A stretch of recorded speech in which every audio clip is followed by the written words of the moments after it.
What? Eu sou o Vlad Oliver. Como eu expliquei a vocês, hoje é dia de likeness, ok? E eu queria mostrar uma coisa para vocês, baseada. Vejam, eu tenho aqui vários pet sculpts, que são as sequências de approaches que eu já fiz com a minha bonequinha, ok?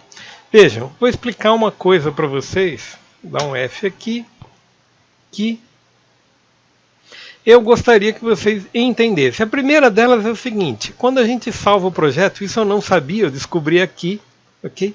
Quando a gente salva o projeto, ele acaba salvando alguns undos, e isso é muito interessante, ok? Agora, o que eu gostaria de dizer? Muita gente opta por fazer time-lapses, ok?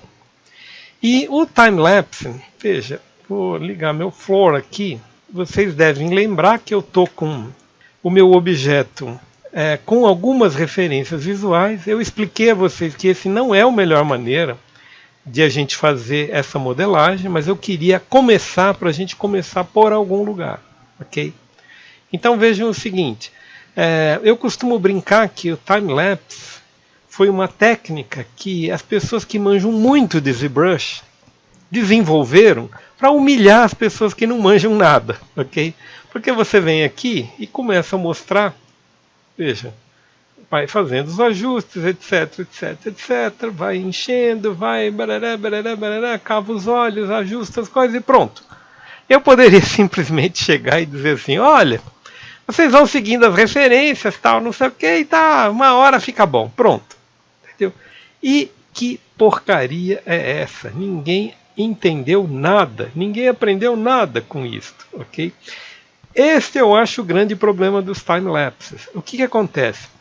Este tipo de approach inicial que eu fiz aqui nesse modelo leva, para quem nunca fez nada, leva umas 2, 3 horas. O Rafa Souza, com a experiência profissional dele, afirma em seus vídeos que a primeira cabeça leva 1 mês para você fazer. É muito difícil, ok? Então, a gente não vai querer compilar em 10 segundos, veja, aquilo que foi feito em horas de trabalho. E depois que você passa rapidinho, as pessoas acham, nossa, como eu sou ruim, como eu não vou conseguir nunca, etc, etc, etc. Então, vejam o seguinte, aqui eu estou fazendo por uma técnica que não é adequada, ok? E essa técnica que não é adequada vai dar resultados que não são adequados. Aí vocês vão me perguntar, mas por que então você vai fazer desse jeito? Porque, primeiro, a proposta da Watt é justamente essa. Eu não sou professor de nada. Já disse a vocês que vocês devem procurar o Rafa Souza se vocês quiserem realmente se dedicar a esse tipo de projeto, ok? Projeto para valer. Eu aqui estou fazendo uma etapa de um projeto que vai servir para rigagem, animação, etc, etc. E neste momento eu estou absorvendo algumas técnicas de likeness, ok? Vejam o seguinte, meu filho fez essas fotos da minha esposa e ele é mais alto que ela.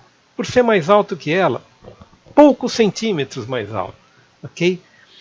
O que aconteceu? Ele fez uma foto ligeiramente de cima para baixo, o que faz com que o pescoço desapareça, ok? Neste caso, vejam, se eu me atenho a pegar a perspectiva simplesmente e copiar a localização das coisas, muito provavelmente eu vou acertar, ok? No entanto, o modelo vai continuar sendo uma massa. Por quê? Porque a interação que a gente tem que fazer com a nossa referência é uma interação dinâmica. Você tem que entender quais são os detalhes que você está produzindo e por que você está produzindo esses detalhes. Okay? Vejam, se eu passasse uma escultura dessa ao escrutínio do nosso amigo Rafa Souza, ele faria uma série de contestações, tanto do acabamento. Vejam, uma outra coisa eu gostaria também de explicar a vocês. Eu estou trabalhando neste momento com mouse e com uma tablet bambu, ok? Uma Wacom bambu, que não tem muita sensibilidade, na verdade não tem sensibilidade nenhuma, ok? Mas não importa, ok? Vocês podem dizer, pá, mas para trabalhar profissionalmente está muito capenga. Tudo bem, ok? Em 90% dos casos você vai ter dificuldades. E não adianta ficar querendo mostrar para vocês um trabalho excepcional com máquina, render farm, etc, etc, etc. Não é a nossa proposta. A nossa proposta é sermos domésticos e fazermos aquilo que a gente conseguir fazer domesticamente, ok? Vejam, quem está vendo essa situação aqui deve estar apavorado, dizendo assim, pô, o cara não vai explicar nada. Não, eu vou explicar cada uma dessas etapas aqui, ok?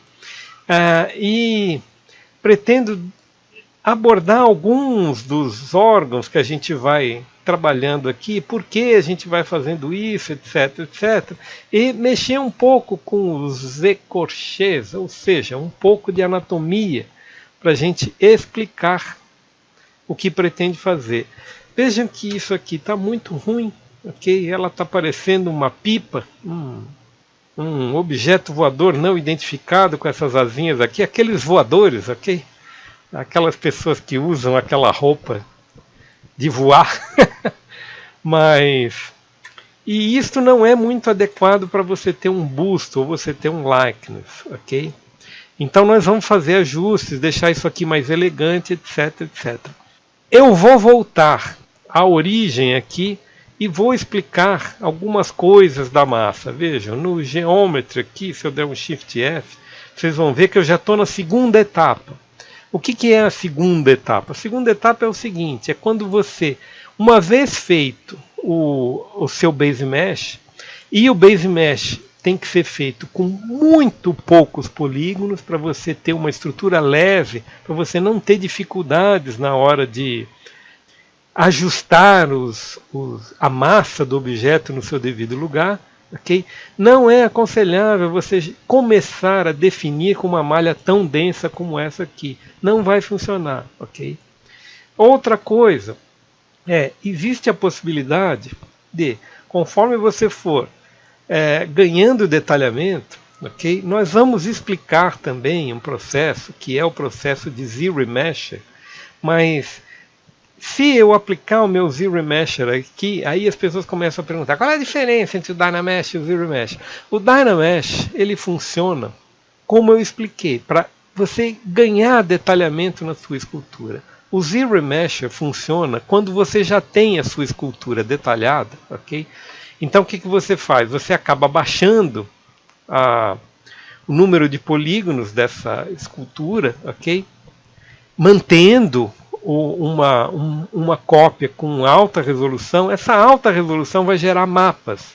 Esses mapas, eles são muito importantes para você gerar o volume com um mesh muito baixo, ok? Então vejam, eu botei meu Z-Remesher aqui, estou fazendo qualquer coisa. Vocês vão ver que eu vou perder os detalhamentos, ok? Não importa.